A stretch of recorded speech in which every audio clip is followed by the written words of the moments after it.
I hope that City will destroy you in that final. I know it.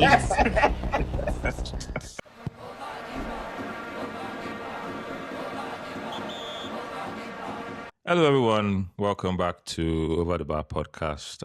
We hope you're having a good time. It's the weekend again, and there are lots of games to talk about, especially in the EPL. There's Manchester United playing against Tottenham. There's Liverpool also playing against Manchester City. And there are also a few number of talking points, especially from this week with the EFL game between Chelsea and Arsenal. Ronaldo is on strike, in case you have not heard. But first, we'll be starting with the Arsenal versus Chelsea game. And tell us. I know it's in the past now. All things have passed away. But tell us what you have on your mind. What are your thoughts about the game from the Chelsea perspective and from the Arsenal perspective? Yeah, I would give you the courtesy because Manchester United also did the same to me. They didn't. The fans on the court, they did not rub it in as they should. So I would also do the same thing. I would not rub it in. I would actually blame. So it's not a game of blame actually because Chelsea did not play to expectation. You were already losing the game. We thought, or fans actually thought that Chelsea would come out gun blazing, all attacking, and come and start the game and just be on Arsenal's neck, but they did not. When I saw the starting lineup, I saw about 5 defenders or 5 to 7 defensive-minded players, and I'm like, wait, what does Chelsea want to do? What do you want to do? You had like so many players, 3 at the back. At some point, you have 5. Then you had Enzo. But I guess the plan was to hold Arsenal till maybe the 65th minute or the 70th minute. Then you bring on Estavao, bring on at least the Garnachos, the Estavals, the who else? James was not around the Kopama to come and mount prayer, and Enzo Fernandez doing what what this guy's name is, man, Cunha did. And Enzo actually tried it a couple of times in the first half. He tried playing shots from outside, but they all went wide. And I saw posts from people saying that Arsenal should have come out. No, we are not the one looking for goals. We are the one with 1 goal advantage. And with our defense, we can choose to sit back. And Chelsea did not give that attack. And I'm kind of sure that it's two-way thing. If Chelsea had come out, what would have happened? Maybe Arsenal would have conceded. Maybe Arsenal would have hit them on the counter. Maybe, but personally, it was a very, very, very boring game. I didn't enjoy the game until we brought on Kai Havertz, and as whatever would write it, of all players to score against his former club, Kai Havertz, we should have had a penalty in that game. We were not given the penalty. From which Why? incident? Because from the Chalobah incident. Chalobah he got the ball. So let me also explain. got the player. Chalobah got the ball. If no event happened again after then it would not have been a penalty. But after getting the ball was still in play, and Martinelli could still have chased the ball. However, instead of allowing that ball to continue to play, he now extended his other foot to injure Martinelli, and he fell. So if the game had ended, he was still sliding. He was still sliding. Yeah, it was one slide. But it was one slide. One leg got the ball, and then the second leg. Yes, it was from the same incident. And the second leg is following up. Yeah, he followed up with the second leg. However, that one came and went. Then of all players to score, Kai Havertz, 96 minutes. Oh yeah, blow now. Rev did not blow. What do you want to happen? Blow, and we had the counter.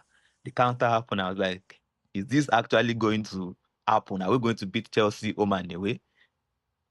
But we did, fortunately for us now. So 11 games. Chelsea has 4. They've had like 4 coaches, and with their 4 coaches, they've not been able to beat us now, unfortunately. Congratulations. congratulations to Arsenal as we play City in the final. And I hope that City will destroy you in that final. I know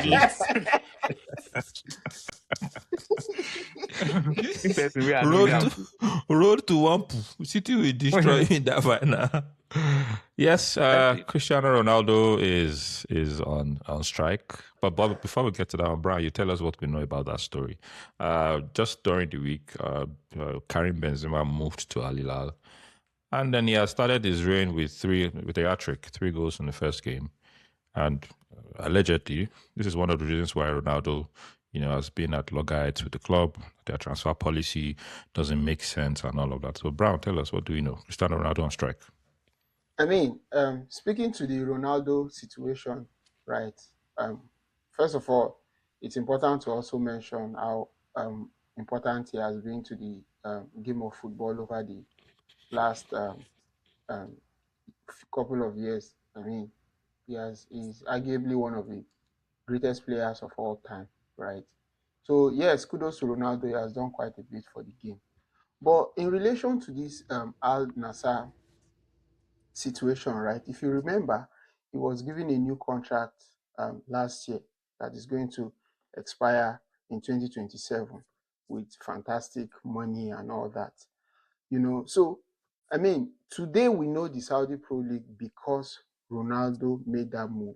And that was what gave a lot of big players the confidence to also make that switch to the Saudi Pro League. And it is not news to us that Saudi Arabia is actually using Ronaldo's image, to boost the acceptance of that country in terms of football, their footballing, because they've always had money, but nobody has really recognized them as a footballing nation. And that also ties to their bid for the World Cup, in 2030. So yes, Ronaldo is a huge part of making all of that come to life.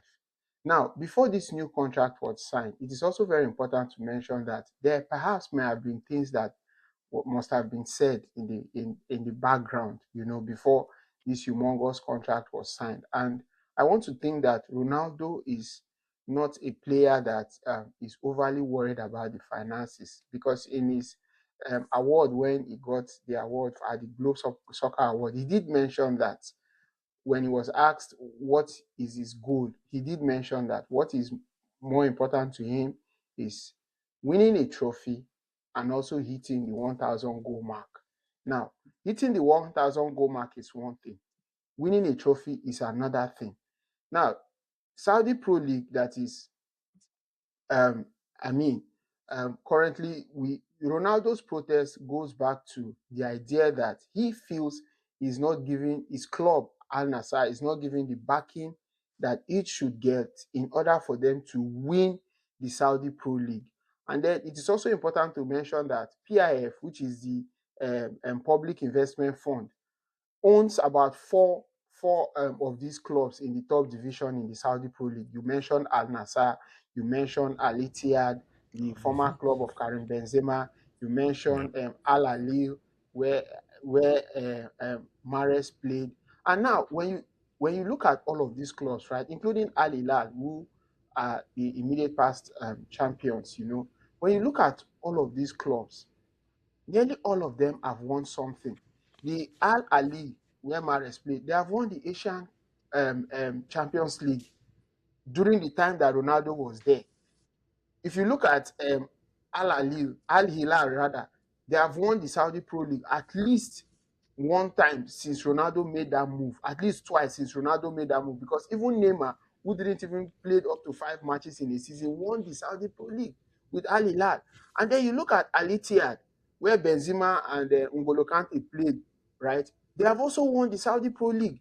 But the Al-Nassr, where Ronaldo is not the case. So Ronaldo's protest was as a result of Benzema, who had issues with Al-Ittihad not wanting to give him a contract with more money, but they wanted to they were willing to extend his contract for no money, and he felt disrespected and decided to terminate his contract there and wanted to make the move to Al Hilal. That was where the old situation started. And Ronaldo was like, if you are funding 4 clubs and these other 3 clubs are getting the backing they are getting to win these leagues and win major trophies, how come Al-Nassr is not getting the same backing? We are not getting the funding to buy quality players of that magnitude to help us in winning the competition, in winning the Saudi Pro League. So that is where the situation, the story has really, that's where the drama has really been, right? And then if you look at Al Hilal's form in the Saudi Pro League, I mean, they were struggling in their last 3 matches before the signing of Karim Benzema. They were all draws, right? And that was how Al-Nassr was able to close that gap to at least 1 point. And then this Benzema made the switch. And just today, they played a game away from home and they won by 6-0. Guess who scored the hat-trick? Karim Benzema. So you could see why Ronaldo has been protesting. Now, in some quarters, there will be arguments of, oh, he's perhaps overstepping his bounds. He has no right to make this kind of protest.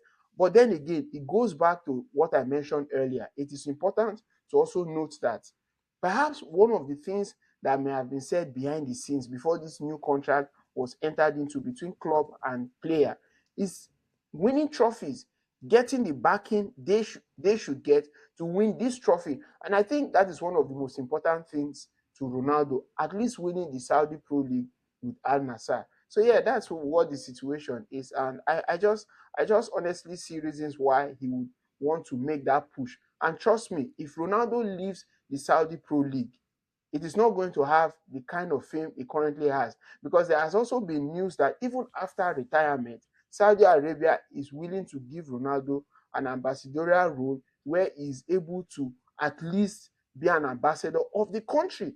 All of this is to attract people to the country. So if you are willing to do all that, I don't see why he should not be given the financial backing just like the 3 other teams to go on to win the Saudi Pro League. So yeah, that's pretty much the situation. Did you say if Ronaldo leaves, he won't be famous or the Saudi won't be famous? Which one? I mean, the Saudi Pro League would not have as much traction as it does if Ronaldo leaves the league. I think that the Saudi Pro League has actually come a long way. I slightly disagree that if Ronaldo leaves, the league will not get the traction that it's currently getting. Because, first of all, people were asking the question as to whether Ronaldo has the right to do what he's doing. I think reports claim that he has 15% stake in Al-Nassr, right? So that means Yes. it is right to protest or to make requests of the board. And also, there are questions to ask as to whether the PIF has backed Al-Nassr enough. There's João Felix in this same team. There's Kingsley Coman. There's Sadio Mane. There's Inigo Martinez. There's Angelo Gabriel. There's Wesley. There's Marcelo Brozovic. There's Mohamed Simakan. There's Alex Bento. Telles. So there's Aaron Kamara.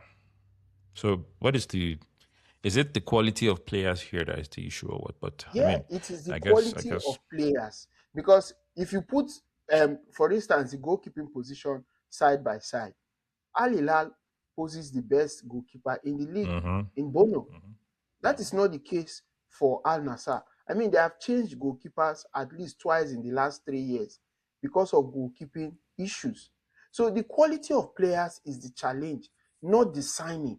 The quality of the players you are bringing in. Again, look at Benzema. Imagine a club in their last 3 games they were actually drawing all games. But when Benzema arrived from the very first minute, so experience is not something you can just get from nowhere. So these guys possess a lot of quality. Look at N'Golo Kante and Karim Benzema and Fabinho. When they moved to Al Ittihad, that was the propellant to them winning that league, right? Even though we would argue that, okay, they don't have as much following as Al-Nassr at the time, but because of the quality they possessed in midfield and up front, they were able to win the league ahead of Al Hilal, who has won the league multiple times before Al Ittihad. But they were able to do that because of the quality that they invested in. So that is the challenge, getting quality players, not numbers.